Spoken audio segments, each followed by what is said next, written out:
Please welcome Cindy Hemsley McCain.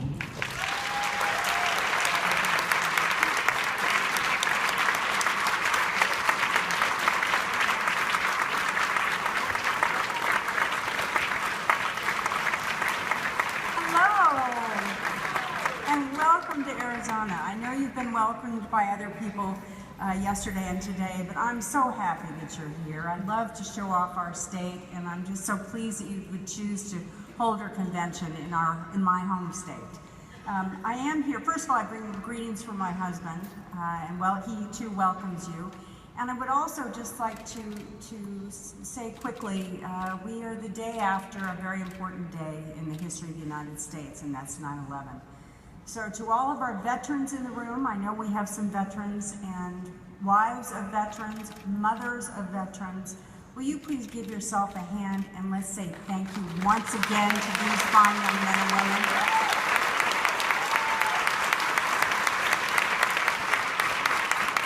On a personal note, I have a son that is, right now he's in the Army. He was in the Marines before, and he just got back from Afghanistan. So I had one home now.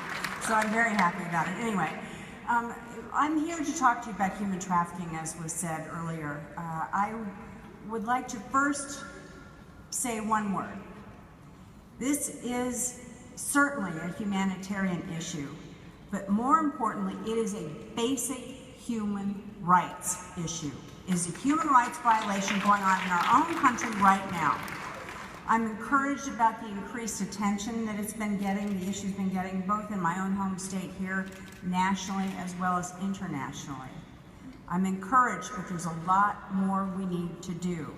And it's going to take all of us, you in this room, and your neighborhoods, and your friends, and your churches, and your schools, together to continue to raise the awareness and continue to work to end this modern-day slavery. I've been a lifelong humanitarian, as was mentioned, and when I was first introduced to what human trafficking was, I was sickened by it. I was in Calcutta, India, and had finished doing some work there for a little bit, and like all good McCain women, I went shopping.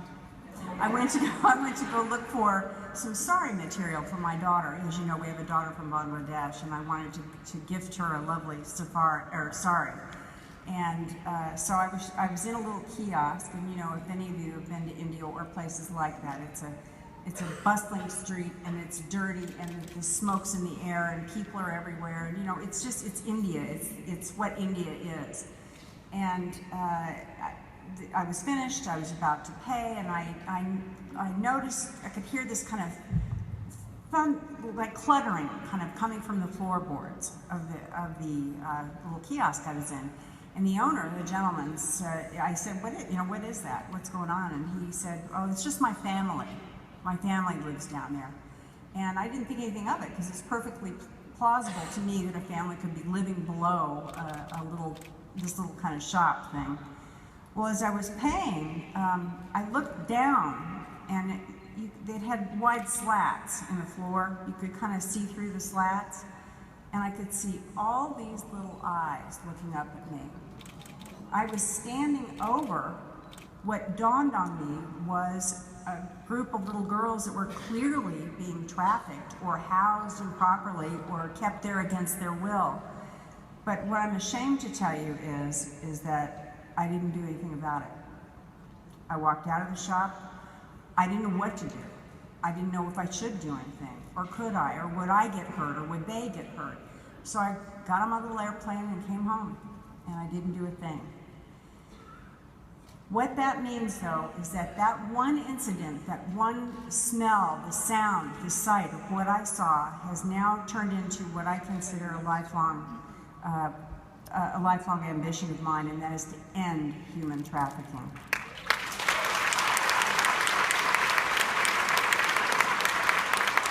It was mentioned the estimates of human trafficking earlier, I know, and the number of persons that are trafficked is indeed horrifying. The numbers range from anywhere from 27 to 32 million people worldwide that are men, women, and children that are in trafficking. but just as horrifying is each survivor's story. And the realization that, like many, many people who probably have come across their path that could have done something, like me, but they didn't do it. It is all of our responsibility as citizens to pay attention and act when we see something that is clearly wrong. It was mentioned the average age is 13. I actually met a pair of twin little girls in Cambodia. They were 4. They had been sold for sex by their uncle. They had been rescued, but their life is in shambles, as you can imagine. A pimp can have as many as 4 to 6, maybe even more little girls in his stable. And off each child can make anywhere from $150,000 to $200,000 per child per year. It's a lucrative business. It's low risk and it's very high reward. We can traffic drugs, weapons, animal parts, food. That all can be done once. But a child can be sold over and over and over again. Through my role as the co-chair of the task force here in Arizona and now the council, and with the McCain Institute, we have worked really, really hard to strengthen the anti-trafficking legislation in Arizona. And with partners like the gentleman that you'll be hearing from later on, Congressman Smith, with partners like him and others on Capitol Hill, we have managed to strengthen the trafficking laws tenfold along this way. But we have a great deal more to go. I'm witnessing firsthand just how important it is that we work together on a local level, a state level, a national level, and an international level. You may say, how can I help on an international level? You're watching human trafficking at its finest right now, the Syrian refugee crisis. Those are trafficked human beings. People are being paid to get them along the way. And I'm headed to go take a look at exactly what's going on and what preventions, if anything, are in place once these people are put into safe areas. Following the unanimous passage of legislation here in Arizona, we began a campaign of awareness, a campaign to support our law enforcement, and all of those things are a very strong reality now here. And our goal, of course, is to help other states that perhaps are not quite as strong on this issue become stronger. It's in all of our best interests if we do. But we are a work in progress. This issue is a work in progress. Our hope is that someone who needs help will be able to get help through a public awareness campaign. I don't know if any of you have had the opportunity to drive around the Phoenix area while you've been here, but we have a billboard campaign. There are electronic billboards that are up all over Arizona. I guess they're actually up all over the state, donated by Clear Channel on just this issue. I can't praise Clear Channel enough for the help that they've given not only Arizona but other states on this issue. Fortunately, our legislation here toughened the sentencing structure for traffickers. It added sex and labor trafficking to a list of acts that constitute racketeering. It increased the penalties if the victim was taken from foster care or a shelter situation. This is the same kind of model that we can implement around the world. And it requires an escort service to include their license number in any ad, as well as to keep on file proof of age of anyone that is depicted in an ad. And most recently, I'm sure you all saw the Backpage, what happened with Backpage. Credit card companies are no longer allowing their credit cards to be used to purchase ads on Backpage, on sex ads on Backpage.com. That is a major step forward. Now, Backpage and their continued selfish behavior that they have, so we'll just put the ads up for free. I don't know about you, but it doesn't sound like a very good business model to me. So we won that one. We're inch by inch, we're winning this. In addition to our recommendations regarding specific human trafficking training for first responders and changes to administrative practices to increase protection for these vulnerable victims are now being implemented in Arizona. Training and awareness with other companies who have joined in: Uber, cab companies, bars, hotels, restaurants, airlines, mall security, hospital ER personnel. We are all part of an ongoing and large task force in this state to not only be aware of what's going on, but report it and help take care of these victims of such a harsh crime. But let me be clear, our recommendations were not just, this all took place, as you know, during the Super Bowl. It wasn't just during the Super Bowl. It is now a reality in this state, and it is far-reaching within the Southwest now as well. Today, Arizonans can be proud to say that if you are a trafficker, you will view Arizona as a flyover state. In other words, our message to traffickers is, if you traffic in Arizona, you are going to jail for a very long time.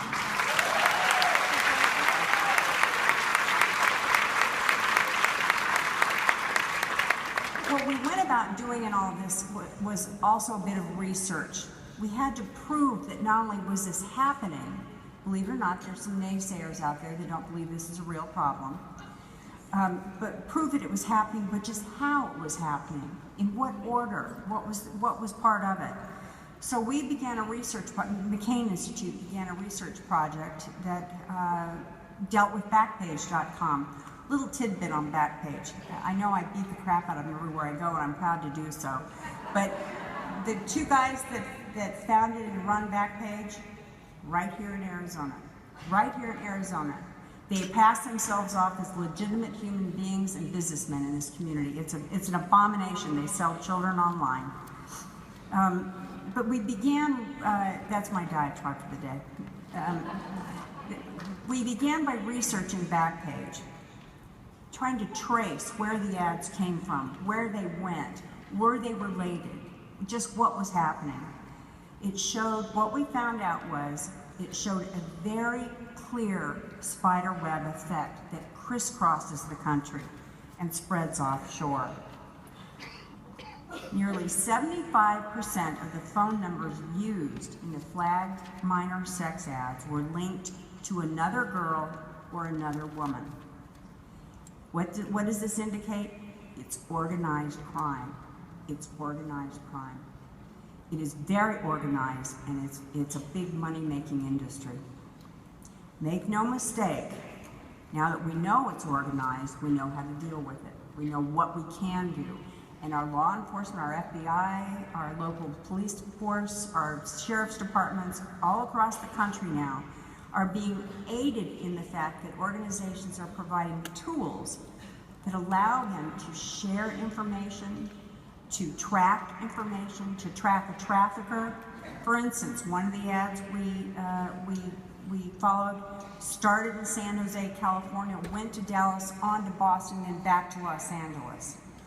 That meant a young lady was being sold, like I said, over and over and over again. The networks and circuits that facilitate this victimization of minors and sex trafficking are even more pervasive than we thought. These networks keep the victims on the move, perhaps to avoid law enforcement detection, but more than likely it's to find new customers and more customers.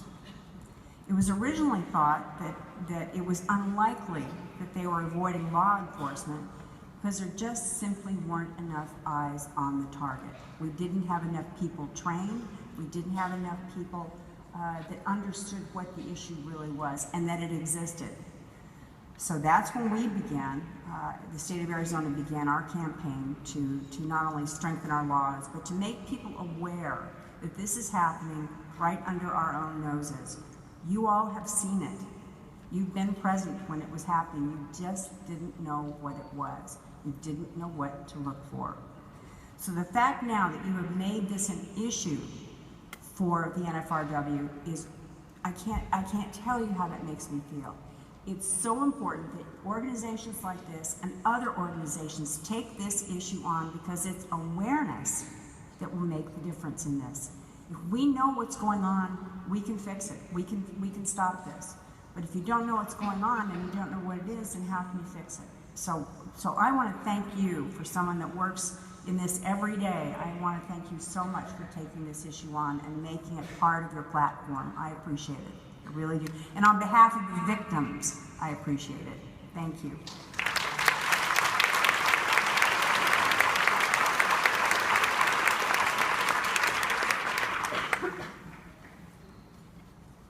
I approached our national convention. I was in Cleveland a little while ago, and I had a meeting with our convention chair. I'm happy to say that our convention chair is also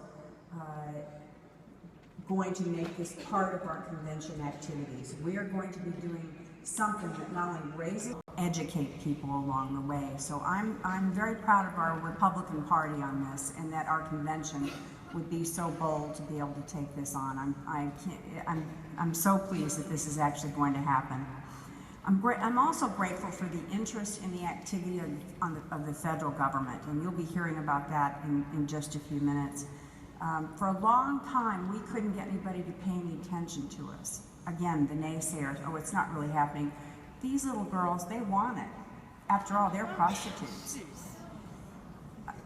So the education process, I keep going back to the education process, is extremely important in this. And now you have federal legislation that's tough and it's wide-reaching.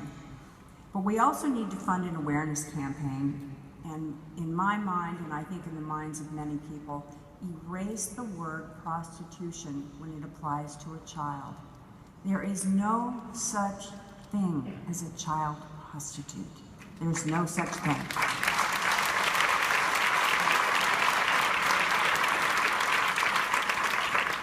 And lastly, customers.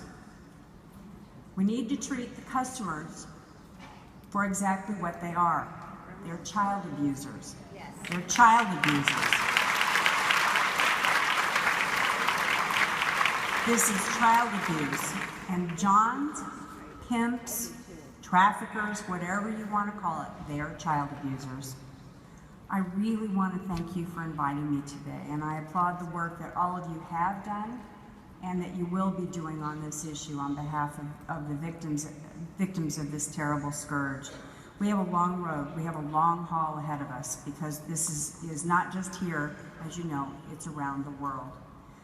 It's going to take us to fix this, though, and I'm the eternal optimist, but I truly believe we can fix this. I really do. Thank you, and I hope you enjoy your stay in Arizona.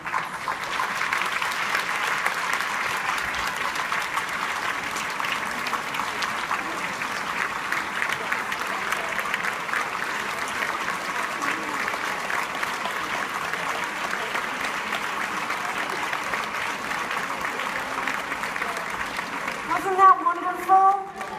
Thank you, Mrs. McCain. Next, I'm going to introduce Vanessa LaFranco, the president of the New Jersey Federation. She will introduce our next guest. Vanessa?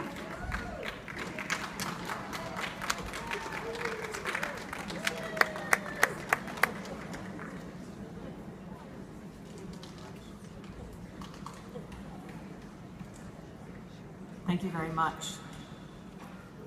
In 1980, when Chris Smith was only 26 years old, the New Jersey Republicans nominated him to run for Congress against the longtime Democratic incumbent Frank Thompson, who was expected to handily win the 4th District. Until Thompson was indicted by the FBI in his role for the Abscam scandal. This political disgrace, plus Ronald Reagan's overwhelming victory in New Jersey, helped clinch Smith's unforeseen capturing of the congressional seat, which he has held for 35 years. Yes. In 2011, Smith became the chairman of the Helsinki Commission, which works to protect human rights and fosters democracy and stability through Europe and elsewhere. He also serves as the chairman of the Right to Life Caucus, which has led him to oppose both capital punishment and embryonic stem cell research. Congressman Smith wrote the first bill that addresses and combats the plague of chronic homelessness amongst veterans. This act authorized programs to help veterans find and retain jobs and provides them with housing, counseling, and medical care to rebuild their lives. I was fortunate enough to work as an intern for Congressman Smith in his New Jersey office when one of his most significant legislative landmark achievements was passed in the year 2000, the Trafficking Victims Protection Act. Never has the human trafficking epidemic been so stark as the current immigration crisis in Europe. Parents are entrusting their lives and the lives of their young children to rickety boats and unscrupulous criminal syndicates along the Mediterranean coast to flee a country that is no longer safe. Professional and business people are giving up their livelihoods and investments, farmers abandoning their lands from North Africa to Syria, and the sick and the old are on the road carrying a few treasured belongings on the new Trail of Tears. This is a crisis of two civilizations. These few words spoken by Congressman Smith tell you more about the courage and the character of the man than any introduction I can make. He said, "I don't look at power as something to hold. I see the power of the gavel as a strategic opportunity to do good and to use it in every way to help others." Please join me in warmly welcoming New Jersey Congressman Chris Smith.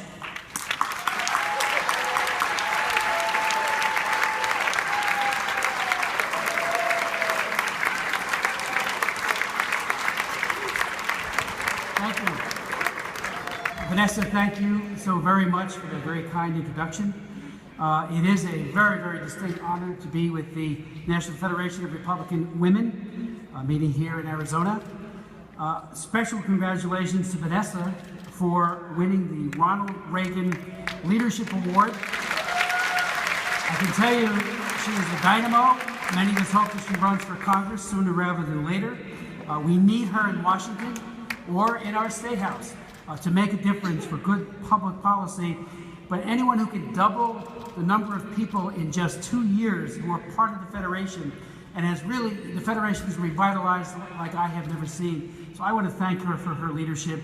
All of us in the State House and in Congress on the Republican side deeply appreciate her work. You know, there's a lot of acrimony in the District of Columbia of late. Obama's egregiously flawed Iran deal, the debt, all these issues that are just percolating and many of them going unresolved. But the acrimony reached a new low the other day. There was a Democrat and a Republican senator who were discussing religious freedom, and the Republican said to the Democrat, "I'll bet you $20 you can't recite the Lord's Prayer." "You're on," said the Democrat. He closed his eyes, folded his hands and said, "Now I lay me down to sleep. I pray the Lord my soul to keep." And before he was done, the Republican reached into his pocket and said, "Here's the 20, I didn't think you knew it." I will be short. I've been admonished to keep it short. I learned the lesson, and I said this to the Federation in New Jersey recently. I do a lot on Lyme disease. And they had 1,000 people, it's kind of just like this, a lot of families in Washington for a big conference. And they told me I had an hour. I took an hour and 10 minutes. At the end, a little girl came up, about 4 years old, and said, "Mister, your speech was long and boring."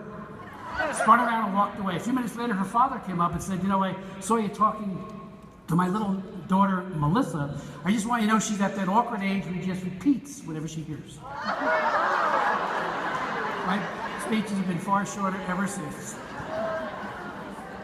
It is an honor to be here today, focusing on the fight against human trafficking, an insidious human rights abuse that thrives in an environment of misogyny, secrecy, indifference, and silence. In a word, it's evil. It is especially an honor and humbling to speak after Cindy McCain, whose breakthrough work with the McCain Institute as co-chair of the task force here in Arizona, but also on the national level, has made all the difference in the world at sporting events. Last year at the Super Bowl, she has advanced that ball, she has raised consciousness, and she has challenged each and every one of us to do more to rescue and protect those who are at risk. The McCain Institute's focus on theory as well as activism is also evidenced by their foresight in opposing Amnesty International's bizarre advocacy for legalized prostitution, which obviously degrades women. Cindy, her op-ed, I think she has left, in the past month in the Washington Post was absolutely brilliant because the two are intertwined. And I'm so glad she so eloquently summed up the case against it. But you know, Cindy can't do it alone. The truth of the matter is that in combating modern-day slavery, this cause is everybody's business. We're all in this together. Commitment, cooperation, coordination, all with the glue of prayer are key to mitigating and sometimes ending this pervasive cruelty. My involvement in this issue began 20 years ago, around 1995. And I began convening hearings, looking at the state of our own law, which was infirm, and also began doing advocacy work both here in the United States and around the world. And at first we thought this was mostly a foreign issue, only to discover that we have huge amounts of deadly trafficking right here in the United States. In January of 2000, for example, I received an actionable information from that 8 Ukrainian women were being exploited by sex traffickers into 2 bars in Montenegro. The women have been lured there with promises of legitimate work, then forced into prostitution. The modus operandi of this nefarious trade. That's what they do here. It's usually force, fraud, and coercion, but it so often starts by defrauding the victim. One of the desperate victims, however, called her mother for help using the phone of one of the men that was exploiting her. When informed, I immediately called the Prime Minister of Montenegro, Filip Vuhanovic, who personally ordered an immediate raid on the bar. As a result, 7 of the 8 women were rescued and returned to their families in Ukraine. Tragically, an 8th woman was trafficked to Albania prior to the raid and never heard from since. As Father Frey Cullen, an Irish missionary priest who has fought trafficking in the Philippines for 50 years, testified at a human rights trafficking hearing I chaired just this past spring, said, "Silence in the face of evil is consent." Just ask Jen Spry. Now an adult, she told her story this year as part of the Are You Aware campaign. As an 8-year-old girl living in Norristown, Pennsylvania, she was trafficked every afternoon from 3 to 6 p.m. by a neighbor living just a few doors down from her mother's house. She recounted, "For 2 years, I was raped," she said, "tortured and smothered on a daily basis. I would cry myself to sleep every night and was frightened to death to tell anybody." Why did no one notice her going to the neighbor's house every day? Or the pedophile clients going in and out? Why did no one alert authorities? Surely someone knew or was suspicious. Tragically, Ms. Spry is not alone. Holly Smith, who grew up in Burlington County, New Jersey, was trafficked at the age of 14 by a boyfriend pimp, a predator who saw her as a shy, insecure girl at the mall whom he could exploit. At a hearing I chaired in 2014 on human trafficking around sporting events, just before New Jersey hosted the Super Bowl, Holly testified that after talking with the boyfriend pimp for a few weeks on the phone, she was convinced to run away with him. Within hours of running away, she was forced into prostitution on the streets and in the casino hotels and motels of Atlantic City.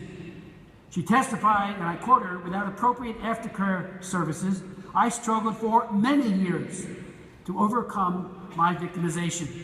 I struggled," she said, "with depression, drug abuse, and domestic violence."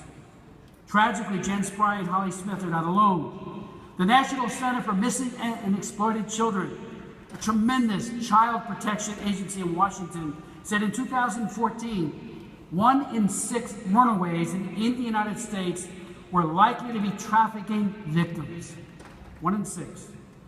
Another group called Shared Hope International found that a staggering 100,000 American teenage girls, and some say this number is even higher, average age, as Cindy McCain said earlier, 13, are trafficked and exploited in the commercial sex industry in this country every year. Today we know that organized crime, and now the newest entrant into this nefarious trade, street gangs, who increasingly are using their muscle and their drugs to captivate women and to use them and to exploit them. It is all growing at an alarming rate. It is an extremely lucrative undertaking. A trafficker can make hundreds of thousands of dollars a year off just one victim. Unlike drugs or weapons, a human being can be held captive and sold into sexual slavery over and over and over again. It reduces women and children to commodities. Pornography and the devaluation of women is helping to drive demand. I can report to you today, however, that significant progress, because a lot of this was going on and we didn't know it, but significant progress has been made since I authored that landmark legislation known as the Trafficking Victims Protection Act of 2000 to combat sex and labor trafficking in the U.S. and globally. However, when I first introduced that law in 1998, and it took several years to get passed, I was repeatedly told by detractors that it was a solution in search of a problem, that somehow we were all exaggerating, even though the evidence was overwhelming even then. Though seldom remembered today, significant portions of the Trafficking Victims Protection Act, because I know I held the hearings, were strongly opposed by the Clinton administration, including targeting country-specific sanctions, what we call the tier rating system. We prescribe minimum standards of what ought to be done in a country to combat this scourge, and if they're not doing it, we hold them to account, give them a rank of tier 1, tier 2, watch list, or tier 3. Tier 3 is egregious violator, and then they can be sanctioned. The Clinton administration was against the sanctions. It was against the tip report. This is the tip report. If you go to the State Department website, you can read about any country, including the United States, in the areas of prevention, prosecution, and protection of the victims, and then a list of recommendations on how they can make their situation better. Parenthetically, I'd also note that Obama has made a serious mistake just a few weeks ago. Countries are deemed tier 3 when they have a significant trafficking problem and are making significant efforts to change it and to alter it. Even the news media has reported, Reuters and the Associated Press, that several countries like Malaysia, China, Cuba, which is a tier 3 country for years, has a horrific problem with child sex trafficking as well as labor trafficking. All were given an upgrade because of other issues that were of concern to this president. That's not what this book was meant to do. On October 22nd, I'm going to convene another hearing, and we're going to hold the administration to account, because we know there were people in the tip office who said this is not the way to go. This book should speak truth to power. And then what we do in terms of sanctioning is open for reasonable discussion. And they didn't listen to their own office, and they were overruled at higher levels. We don't know if it goes to the White House, but a very, very serious problem. Let me just say that one of the things that came out of this legislation were these task forces. There are 39 of them, and a lot of states now have also done trafficking task forces that seek to get law enforcement aware and as part of the solution in going after those who are doing this to children. Of great importance is the contribution of faith-based organizations. I've been in shelters all over the world and in the United States where churches have stepped up, synagogues and other people of faith, to try to deal with not the short term, the rescue happens, but then what happens to that traumatized woman? She needs so much help. It sometimes takes years and job training. She blames herself even though she's a victim. And I've seen so many women who have gone from broken and traumatized to joy that can only come from faith, and the faith-based organizations do it great. The private sector has stepped up. Cindy McCain mentioned the fact that so many of our hotel chains are now teaching about trafficking. Let the concierge, let everyone know what it looks like. Don't take it into your hands and try to stop it necessarily. You shouldn't. Call law enforcement and let someone who is trained in law enforcement and with authority arrest that pimp and rescue that little girl. One, not to be presumptuous, but somebody you might even consider bringing to one of the meetings, this woman named Nancy Rivard, who's with airline ambassadors. She found that just like all of us, you see something, you don't think, what can I do? Should I step in? Maybe I'm saying something that's not really there. Well, she noticed on several of her flights as a flight attendant that many of these traffickers were bringing 1, 2, 3 little children, and it just didn't look right. So she's developed an entire protocol, and now Homeland Security has backed that up with its own project, Parallelizing, to train flight attendants and others to be situationally aware. And in one case, coming out of Haiti, some 82 kids who were being trafficked in a pedophile ring, that ring was broken because of situational awareness on the part of those flight attendants. Another area demanding attention, and thank God Senator Cornyn, and we've done this in the House as well, but it was his law, his bill, that was signed into law. One of the areas where 2 studies have found, one study but done over time, 2 times, that very often a trafficked woman will see a doctor, go to a clinic, or an emergency room. 59% in one of the studies of the trafficked women, while they were being trafficked, actually went to an emergency room. And nobody asked questions. Nobody had that situation awareness to say, is everything okay? Can we help you? You know, and get them separated from the person who is exploited. The new law will begin looking into how these health care, 2 final words. There is a big issue around the world of missing girls.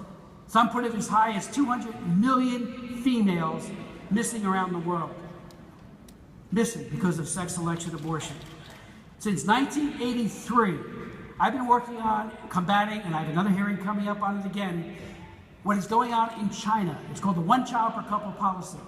Brothers and sisters are illegal, and a woman has to get a birth allowed authorization from the government to have even the 1 child. There has been a skewed birth ratio, the likes of which has never happened in human history. 118 boys to 100 girls. So this lack of women has now meant that by 2020, between 40 to 50 million Chinese men will never find a wife because she has been exterminated systematically by this one child per couple policy. I've had hearings that I call the missing daughters. Now there's a nexus with trafficking. And this book, the Trafficking Victims, Trafficking Persons Report, makes it very clear, as do many scholars, that there is a nexus there because the bride sellers and the traffickers have found a target-rich country called China to sell women and again to turn it into commodities. Mira Wiesenthal wrote a book, and I had her twice at hearings, and I've read her book, called Unnatural Selection, Choosing Boys Over Girls and the Consequences of a World Full of Men. Her bottom line, one of her bottom lines, is that there are now today 160 million females missing from Asia's population. That is more, or approximately, the same population of all the women and girls living in the United States. And they are missing. And the traffickers are making money by exploiting that situation. And finally, child predators thrive on secrecy. A secrecy that allows them to commit heinous crimes against children. And we've got to do more. In 1994, a young girl in my hometown of Hamilton Township, New Jersey, was lured into the home of a convicted pedophile who lived across the street. Her name was Megan Kanker. She was 7, she was raped, and she was murdered. No one, including Megan Kanker's parents, knew that their neighbor had been convicted of child sexual assault before. The outrage over the tragedy led to the enactment of Megan's Law in every state of the Union, established public sex offender registries. If you go online, type in Megan's Law for your state, and put in any municipality, every state does it a little bit different, the state police usually has that listing, you can find out where they live and what their crime was. It's a way of keeping them off teams, being coaches, and away from school children. And it's a law that's helping. It's certainly not solving, but helping in this fight. Well, we found that, and we were backed up by a GAO report, that many of these convicted pedophiles, once released from jail, increasingly are engaged in what is called sex tourism. They get their passports, good for 10 years, and they travel to Bangkok, to Mexico, to Rio de Janeiro, name the place, and they buy children. Well, I've introduced a bill called the International Megan's Law 8 years ago. It has passed the House 3 times. It's now in the final stages, God willing, of getting passed in the U.S. Senate. We're working closely with Senator Corker and others to try to make sure that the bill really does everything we hope it will do. But what it would do would be to notice a country of destination within a certain amount of time, probably about 21 days, before they embark, to tell that country's law enforcement who this is, if they want to deny a visa or make sure they watch them very closely. That will be up to the receiving country. And in like manner, we want these countries to do a similar reciprocity, a similar noticing to us of children, of pedophiles who come to the U.S. To exploit our children. The secrecy is what drives this. And if we can just get this out in the open and say, so-and-so is coming, don't let them in, it makes committing these heinous crimes less possible. I thank you for the privilege of letting me speak today.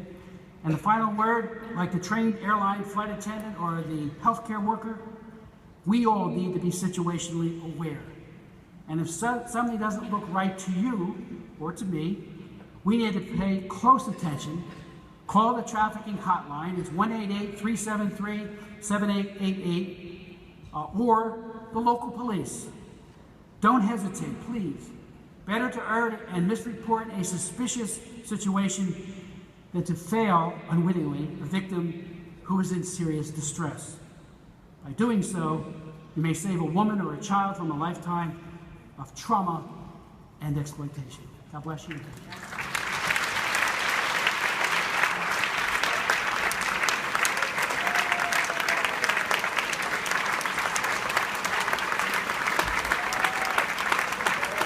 I want to thank Congressman Smith for coming here all the way from New Jersey. And please give him another round of applause and for his passion.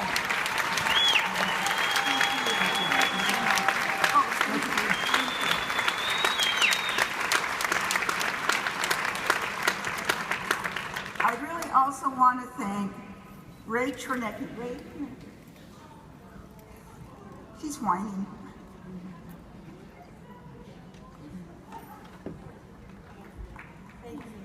She's the one, when we had no one to do legislative and research, she said yes, which is typical of Ray. And when, you know, she's a fabulous woman. And she is. And when we needed someone to help us with Region 7, she said yes. And when she was able to also, she Skyped in, and she's from Arizona, and they were doing this in New Jersey at 9 o'clock in the morning, so take, you know, the hours and figure it out, and she Skyped in for their meeting. So would you give a wonderful round of applause?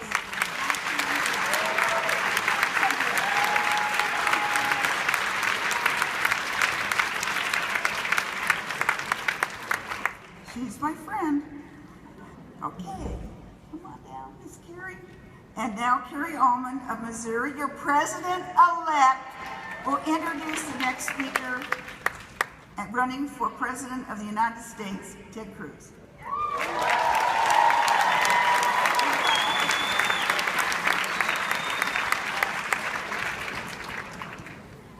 Good afternoon, everyone. Ted Cruz, candidate for U.S. President Ted Cruz is a passionate and effective fighter for limited government, economic growth, and the Constitution of the United States of America. As Texas Solicitor General, and in private practice, Ted authored more than 80 U.S. Supreme Court briefs and has argued 43 oral arguments, including 9 before the U.S. Supreme Court, and has won an unprecedented series of landmark national victories.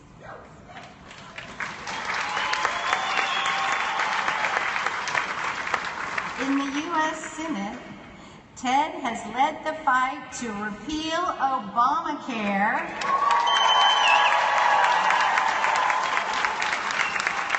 and stop President Obama's unconstitutional executive amnesty and to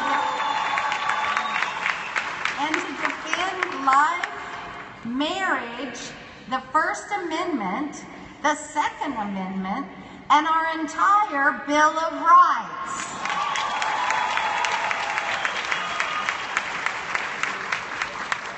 Ted, his wife Heidi, and their 2 lovely daughters have been blessed to live the American dream, and he is committed to ensuring every family has the same opportunity. Please welcome the Honorable Ted Cruz.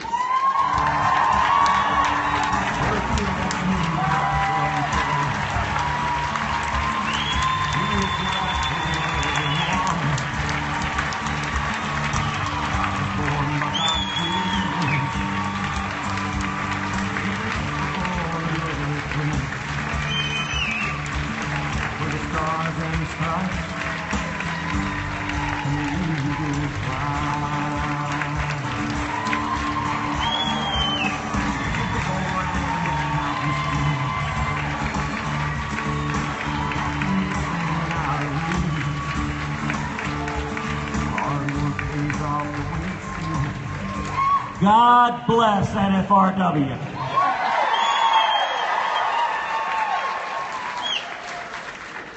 You know, there is no force in all of politics like Republican women. Let me say, Carrie, thank you for the very, very kind introduction, and congratulations, Madam President-elect. And Madam President, congratulations on the end of your term. There are few jobs better in an organization than to be former president. I am thrilled to be with so many friends here today. You know, I have to tell you, I would not be in the United States Senate were it not for Republican women.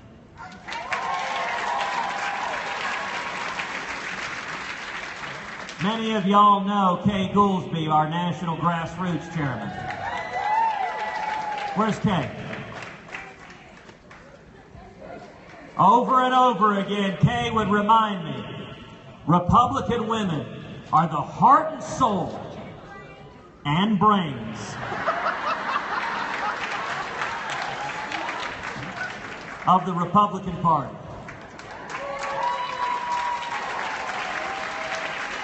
And I got to tell you, the women in here, this is a room of patriots. This is a room of fighters. This is a room of women that stand up and win elections and that are going to save this country.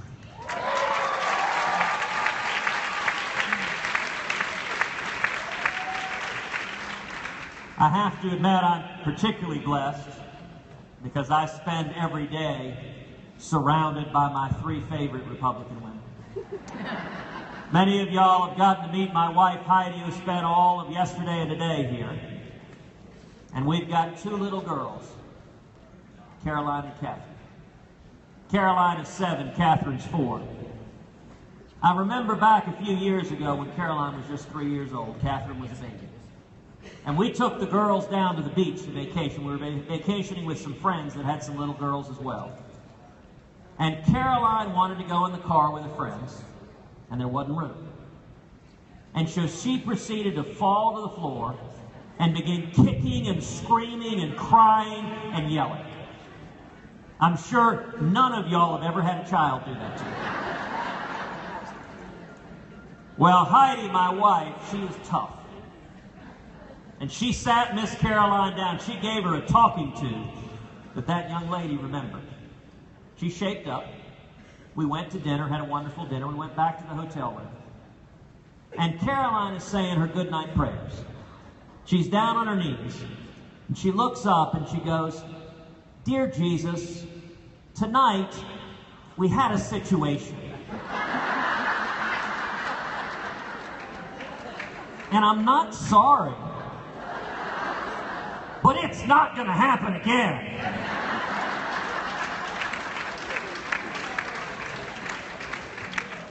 And I have to tell you, Heidi and I just bit our tongues not to laugh at that precious, precious prayer of a child. But in those words are an observation about where our country is right now. Let me ask you, how many of y'all saw the debate last month in Cleveland?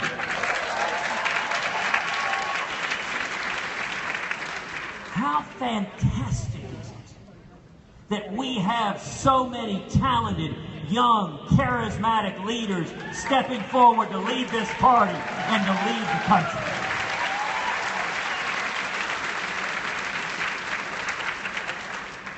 And what a contrast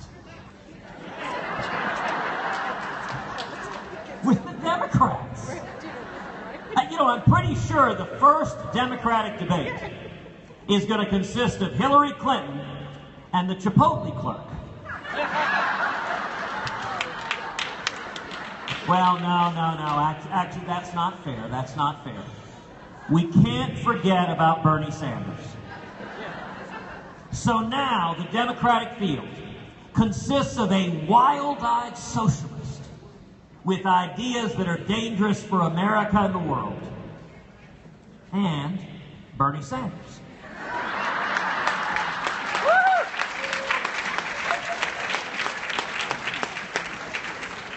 And I have to say, it's pretty remarkable seeing the Democrats as they keep delaying their debates. First it was going to be September, then October, then November. I think they may just delay their debates till 2017. It's not widely known, but the Democrats had planned an earlier debate. The problem was the debate invitation was emailed to Hillary.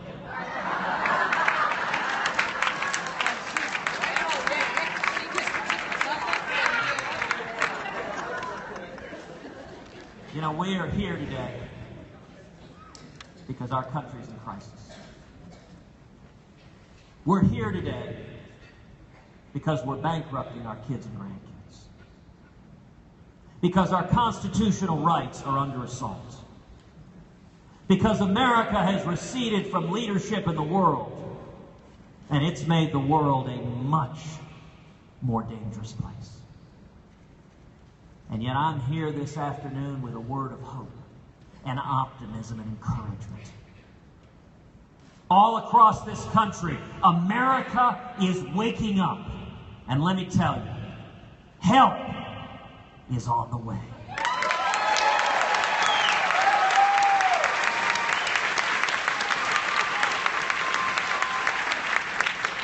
So I want to ask everyone here to look forward. Look forward to January 2017.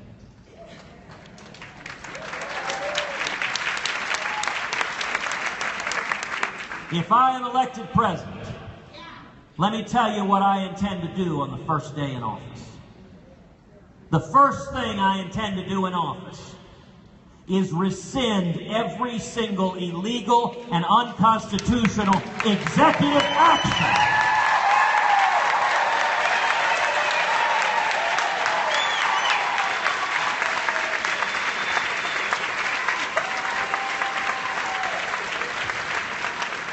President Obama likes to say he's got a phone and he's got a pen.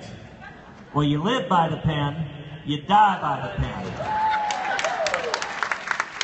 And my pen has got an eraser. But sadly, the corruption hasn't just been limited to the White House. It is extended to every branch of the federal government. And the second thing I intend to do on the first day in office is instruct the U.S. Department of Justice to open an investigation into Planned Parenthood and these horrible videos.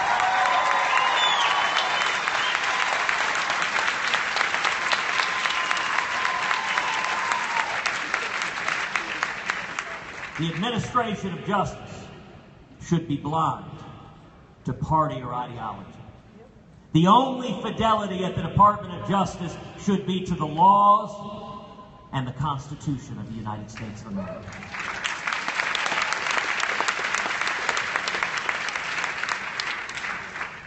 The third thing I intend to do on the first day in office is instruct the Department of Justice and the IRS and every other federal agency that the persecution of religious liberty ends today.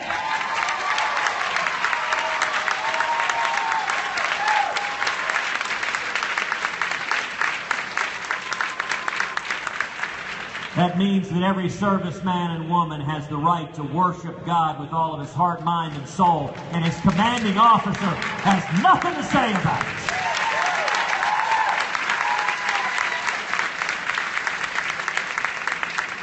That means the Little Sisters of the Poor, a Catholic charity being persecuted by the Obama administration, will find that the lawsuit against them has been dismissed.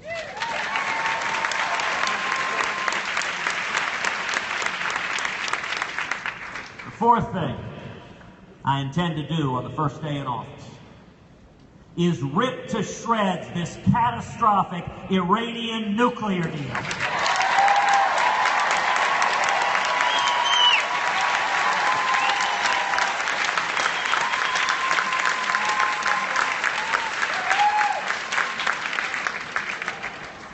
About a month ago, I observed that if this deal goes through, the Obama administration will become quite literally the world's leading financier of radical Islamic terrorism. Now, in response, President Obama got very upset. I do so hate to dismay the man. He interrupted his busy world travels in between the 8th and 9th holes to attack me directly. He said what Cruz said is ridiculous. You can't use that rhetoric. That rhetoric is too much. You can't say that. Let me give you a very, very simple principle. Truth is not rhetoric.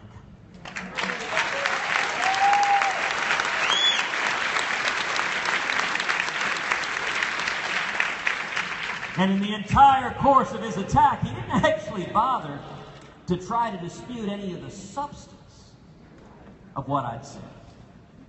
So let's review the facts. Fact number one, Iran is today the world's leading state sponsor of terrorism. Fact number two, if this deal goes through, over $100 billion will flow directly to Iran, to the Ayatollah Khamenei. And fact number three, if that happens, billions of those dollars will go directly to Hamas, to Hezbollah, to the Houthis, to radical Islamic terrorists, and those jihadists will use those billions to murder Americans, to murder Israelis, and to murder Europeans.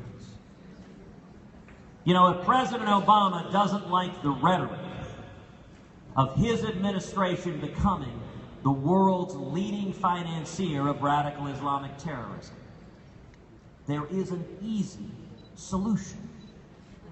Stop financing radical Islamic terrorism.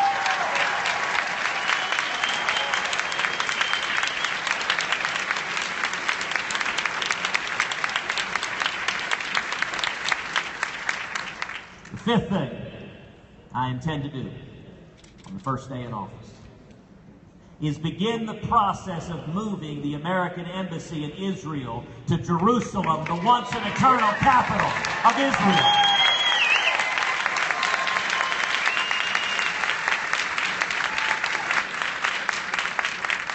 And you know, an awful lot of presidential candidates have made that exact same promise, both Democrats and Republicans. And inevitably they get to the White House and they don't do it.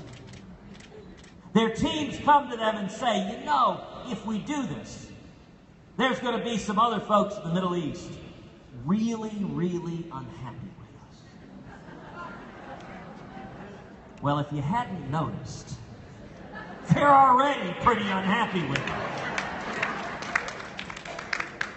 And I'll tell you the single biggest difference between me and the other very fine candidates standing on that debate stage in Cleveland is that with me, when I tell you I'm going to do something, I'm going to do exactly what I said I would do.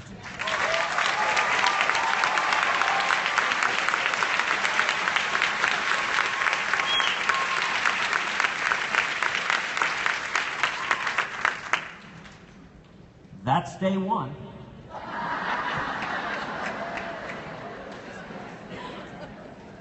There are 365 days in a year,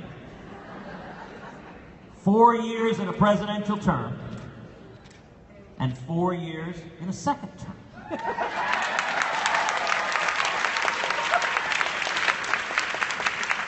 By the end of 8 years, there are going to be a whole lot of newspaper editors and reporters and journalists who've checked themselves into therapy.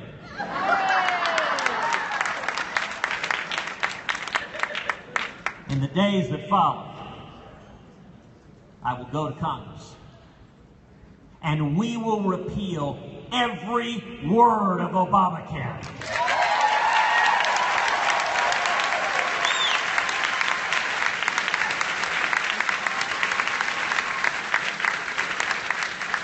We're going to pass common sense health care reform that makes health insurance personal and portable and affordable and keeps government from getting in between us and our doctors.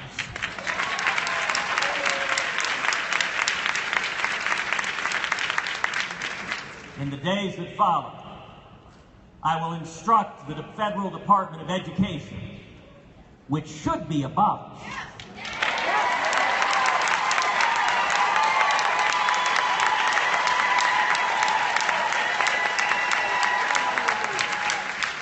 I will instruct the Federal Department of Education that Common Core ends today.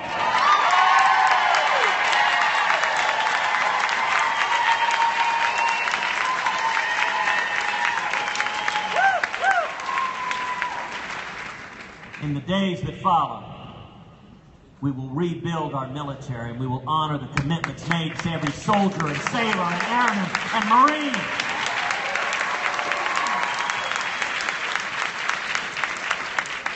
And we will protect every serviceman and woman's constitutional right to keep and bear arms and defend themselves.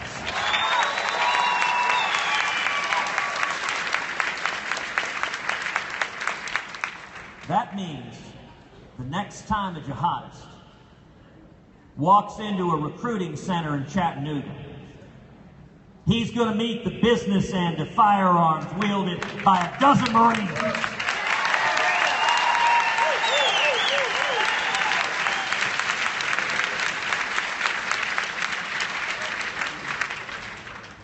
In the days that follow,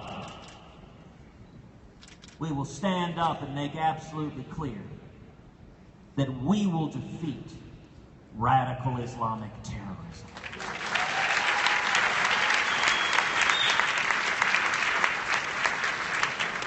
And that will start by having a commander-in-chief willing to utter the words, radical Islamic terrorism.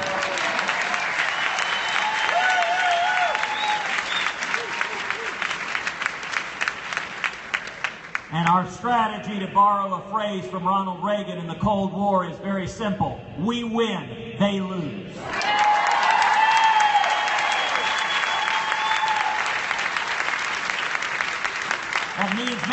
clear to every militant on the face of the globe: if you go and join ISIS, if you take up arms and wage jihad against the United States of America seeking to murder innocent men and women, you are signing your death warrant.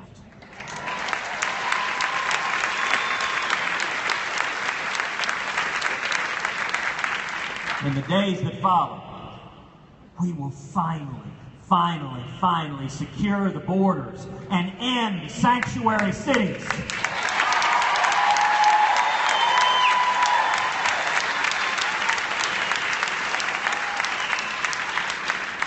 And we will stop the Obama administration's indefensible policy of releasing violent, criminal, illegal aliens.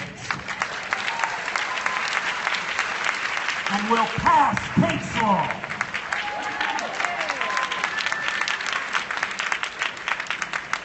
In the days that follow, we will take on the EPA.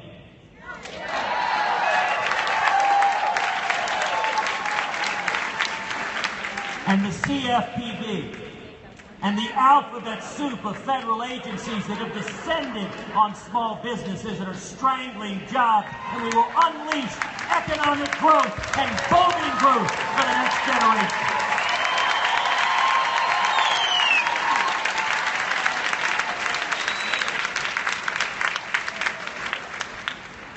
In the days that follow, I will go to Congress, and we will pass fundamental tax reform. We will pass a simple, flat tax.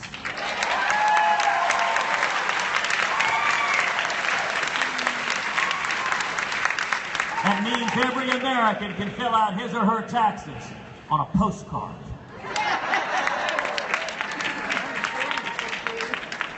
And when we do that, we should abolish the IRS.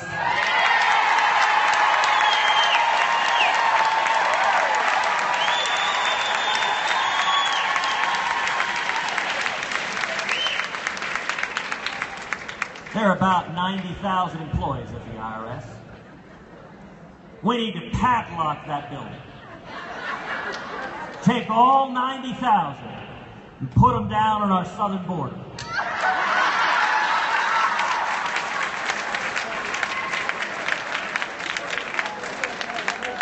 Now, to our friends in the media, I say that somewhat tongue-in-cheek.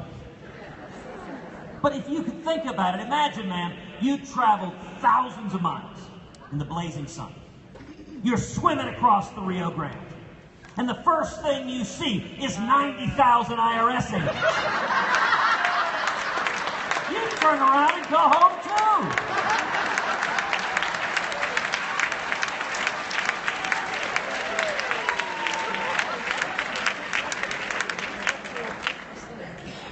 Now, some of y'all may be thinking, all of that makes sense to me.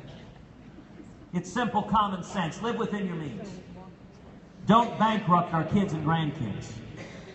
Follow the Constitution. But can it be done? Can we do it?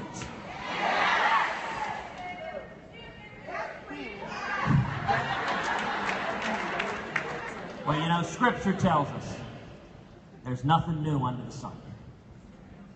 I think where we are today is very, very much like the late 1970s. I think the parallels are uncanny. Same failed economic policies. Same misery, stagnation, and malaise. The same feckless and naive foreign policies.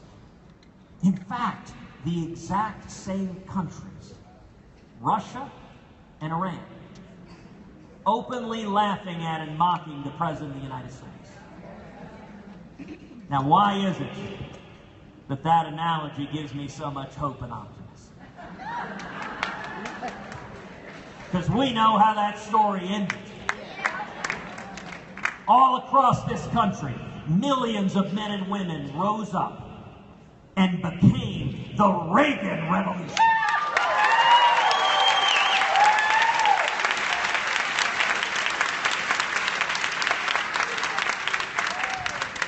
And it didn't come from Washington. Washington despised Ronald Reagan. By the way, if you see a candidate who Washington embraces, run and hide.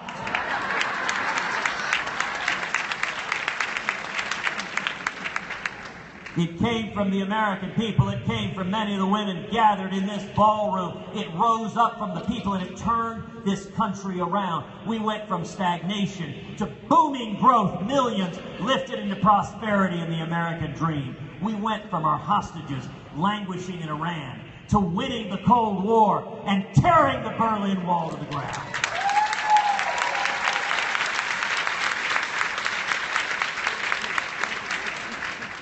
Why am I so optimistic? Because the same thing is happening again.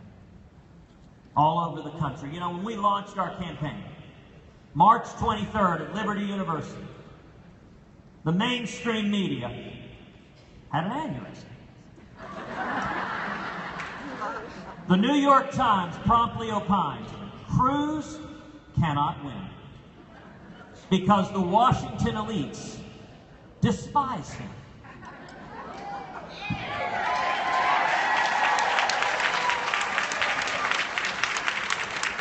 I kind of thought that was the whole point of the campaign.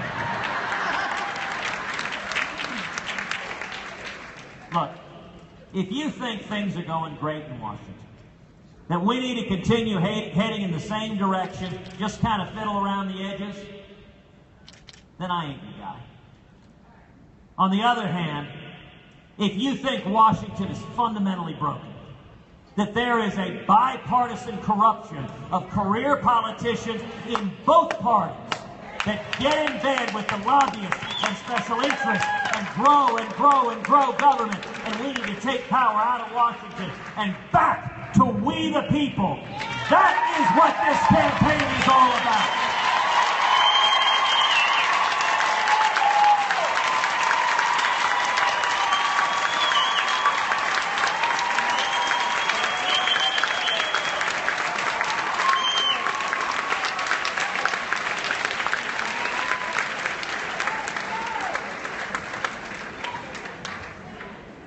Well, the Times continued. They said, okay, maybe the grassroots are going to be with Cruz. But he ain't going to have any money. Because the Washington elites, they control all the money. And the lobbyists, they're all backing other candidates who aren't going to rock the boat, who are going to keep that gravy train flowing. A little over a month ago, all the campaigns filed their financial disclosures. Out of 17 Republican candidates, do you know which campaign raised the most hard money?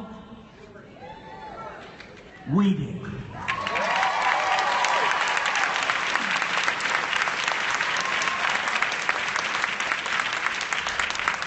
In just over 3 months together, we raised over $14.3 million.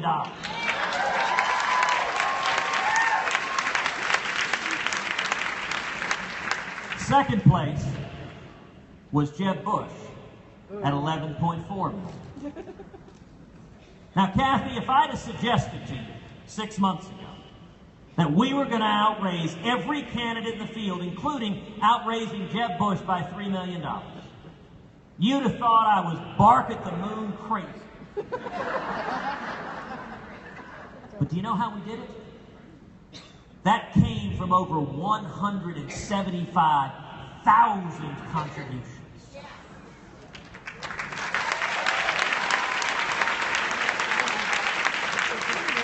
In all 50 states, people all over the country going to tedcruz.org. tedcruz.org. tedcruz.org. It's tedcruz.org. Our average contribution was $68.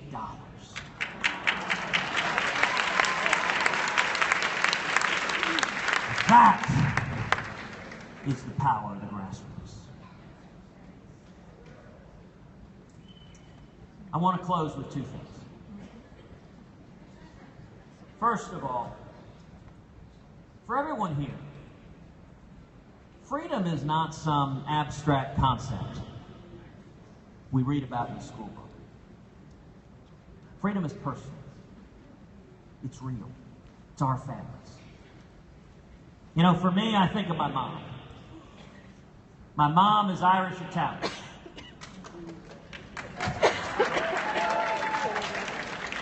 Born in Wilmington, Delaware. Working class family. Her mom was the second youngest of 17 kids. They were Irish Catholic. They didn't know what else to do on a Saturday night.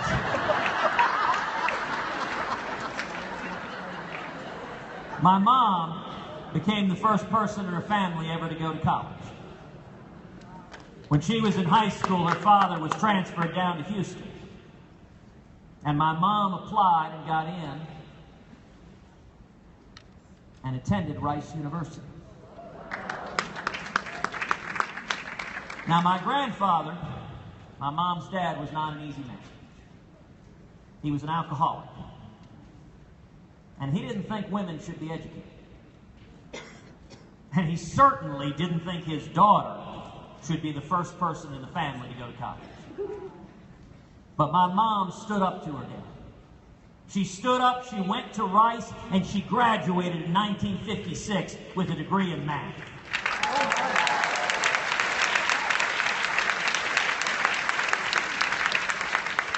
She went to work at Shell as a computer programmer. Now, you want to talk about two industries, oil and gas and computer science, neither one of which was very welcoming to women. My mom was at the intersection of them both. My mom used to tell me she very deliberately didn't learn how to type. No kidding. She said, look, it was the 1950s. I understood the world I was living in. She said, I didn't want to be walking down the hall and have a man walk up to me and say, sweetheart, would you type this for me? My mom wanted to be able to smile very, very sweetly and with a clean conscience say, I would love to help you out, but I don't know how to type. I guess you're going to have to use me as a computer programmer instead. My mom turned 80 last year. She's a woman of incredible courage, incredible love. She is an amazing grandmother to our two little girls. She's been a best friend to me my whole life. And then I think of my dad.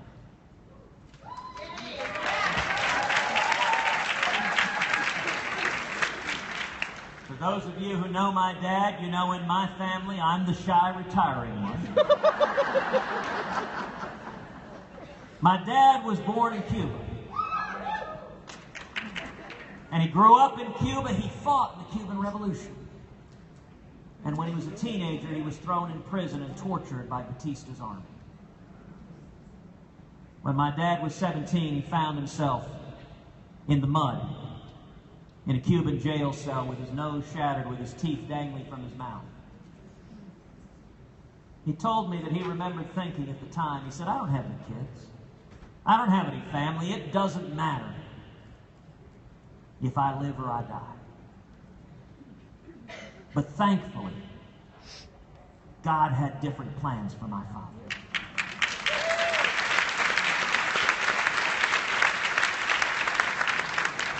He fled Cuba in 1957. He came to America. He was 18 years old. He had nothing. Had $100 sewn into his underwear by my grandmother. He couldn't speak English. And his first job was washing dishes, making 50 cents an hour. He worked 7 days a week. Paid his way through school. And he and my mother went on to start a small business together. Today, my dad is a pastor. He travels the country preaching the gospel.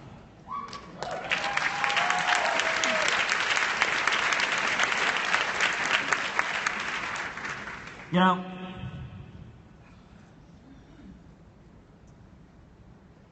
When I was a kid, my dad used to say to me over and over again, when we faced oppression in Cuba, I had a place to flee to. If we lose our freedom here, where do we go?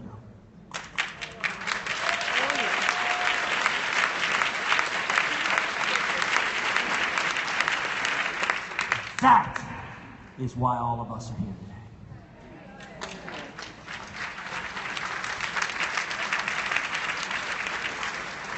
The final thing I want to say is this.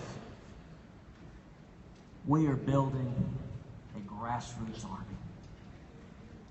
Let me tell you what the Washington establishment wants. They want conservatives to be splintered. They want us to be divided. They want some conservatives over here. They want evangelicals over here. They want libertarians over there. They want Tea Party folks over there. That's how a Washington establishment candidate runs right through the middle with 23% of the vote and steals the nomination. And if that happens, we lose the general election to Hillary Clinton.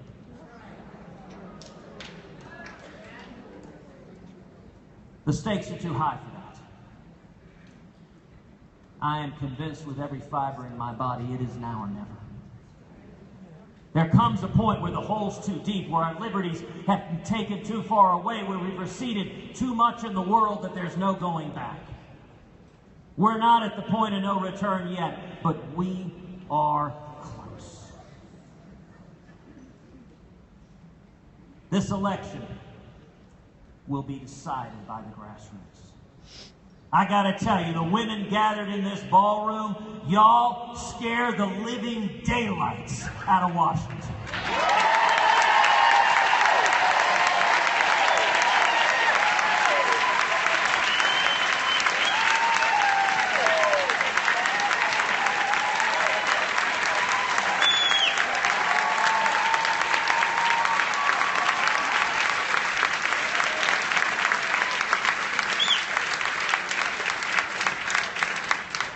And I ask one simple thing of each of you.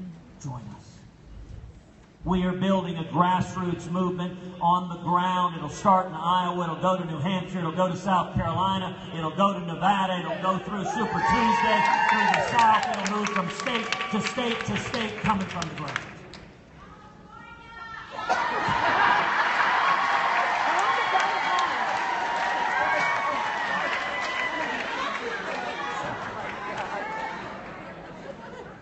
Well, Heidi is a native Californian. But I would ask every one of you this evening, when you get back to your room, go to our website, tedcruz.org, and sign up and volunteer. Contribute. Listen, some of y'all can max out. If you can, God love you.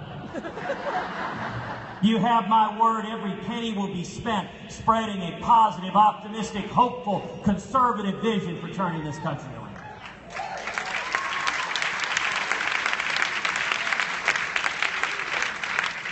But everyone here can give something.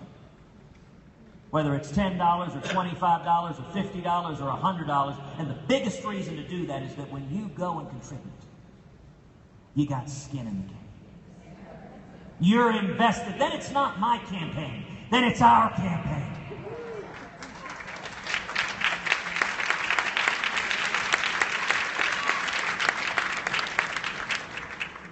This campaign will be decided by the grassroots. This campaign will be decided by Republican women in your communities, with your friends, with your loved ones, standing up and making the calls, getting on the phone and calling your mom, calling your son, calling your next door neighbor, calling your college roommate, calling your business partner, and saying, listen, this election matters.